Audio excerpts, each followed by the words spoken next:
2026 சட்டமன்ற தேர்தலில் திமுக தனி பெரும்பான்மையுடன் ஆட்சி அமைக்கும் என மதிமுக பொதுச் செயலாளர் வைகோ தெரிவித்துள்ளார்.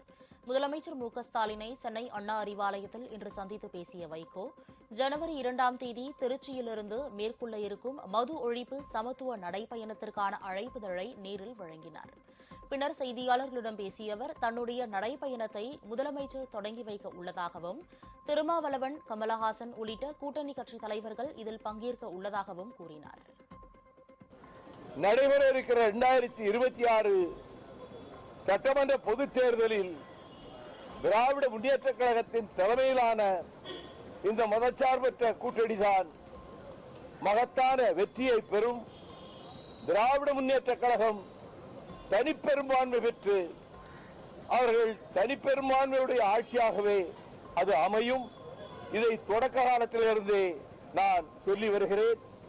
யார் யாரோடு கூட்டு சேர்ந்தாலும் சரி, யார் எத்தகைய சவால்களை அறைகூவல்களை ஏவினாலும் சரி, மக்கள் மன்றத்தில் திராவிட முன்னேற்ற கழகத்தின் தலைமையிலான அணிக்குத்தான் வரவேற்பும் ஆதரவும் இருக்கிறது என்பதை நான் கண்கூடாக பார்க்கிறேன்.